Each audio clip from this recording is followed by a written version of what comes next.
வணக்கம் நண்பர்களே, இன்றைக்கி நம்ம என்ன பார்க்க போகிறோம் அப்படின்னா, ஆல்ரெடி நம்ம ஒரு தொட்டியோ ஒரு டப்போ அதில் மீன் வளர்த்துருந்தோம் அப்படின்னா அதை எப்படி டிஸ்இன்ஃபெக்ட் பண்ணி அதில் வந்து நம்ம புதுசாக ஒரு ப்ரீடோ இல்லை புதுசான ஒரு மீனோ விடுறதுன்றதை பார்க்க போகிறோம். இதுக்கு நம்ம வந்து பொட்டாசியம் பெர்மேங்கனேட் எடுத்துக்கலாம். இது நம்மளோட லோக்கல் மெடிக்கல் ஷாப்ஸ்லேயே கிடைக்கும். இது வந்து நம்மளோட ஓல்டு பாக்டீரியாஸை பேட் பாக்டீரியாஸ் எல்லாத்தையுமே கொன்றும். ஸோ இது வந்து நம்ம டிஸ்இன்ஃபெக்டடாக யூஸ் பண்ணிக்கலாம். அதுக்கடுத்து வந்து நம்ம வாட்டர் எடுக்கிறதுல ரொம்ப கேர்ஃபுல்லாக இருக்கணும். ஸோ வாட்டரில் வந்து பிஹெச் வந்து 6.5லேருந்து 8.5 வரையும் இருந்துச்சுன்னா அதில் வந்து நல்ல ஃபிஷஸ் வளரும். ஸோ எந்த ஒரு பிரச்சனையும் இருக்காது.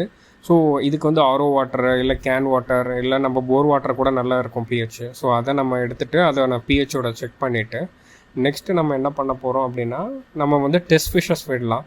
ஸோ நம்ம ஒரு பெரிய ப்ரீடோ விட போகிறோம் இல்லை வந்து காஸ்ட்லியான ஃபிஷ் விடுறதுக்கு முன்னாடி நம்ம ஒரு லோக்கல் கடையில் கொஞ்சம் கப்பீஸ்லாம் வாங்கி விட்டு பார்த்தோம் அப்படின்னா, ஸோ அது எப்படி ரியாக்ட் ஆகுதுன்றது நமக்கு தெரியும். இது ஒரு 1 to 2 days விட்டு பார்க்கலாம். ஸோ டெஸ்ட் ஃபிஷஸ் இது one of the method. So நம்மள்ட்ட ஆல்ரெடி இருந்த ஒரு டெஸ்ட் ஃபிஷஸை விட்டுருக்கோம்.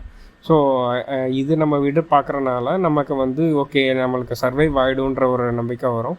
ஸோ அப்போ நம்ம வந்து காஸ்ட்லியாக ஏதாவது ஃபிஷஸ் விட்டால் அது அடியும் வாங்காது. நெக்ஸ்ட்டு நம்ம என்ன பண்ண போகிறோம் அப்படின்னா, நம்மள்ட்ட டக்வீட் இருந்துச்சு அப்படின்னா, இது ப்ரீடர்ஸ்க்கு சொல்கிறேன். நம்ம தொட்டியில் நிறைய பேர் டக்வீட்ஸ் வளர்க்குறதில்ல. ப்ரீடர்ஸ்க்கு வந்து நான் என்ன சொல்கிறேன்னா, டக்வீட் வந்து ரொம்பவே ஹெல்ப்ஃபுல்லாக இருக்கும். டக்வீட் ஏன் ஹெல்ப்ஃபுல்லாக இருக்கும்னா, அது வந்து எக்ஸஸ் நியூட்ரியன்ஸ் எல்லாம் அப்சார்ப் பண்ணிடும். ஸோ நம்மளுக்கு ஆல்கே எல்லாம் வரவே வராது.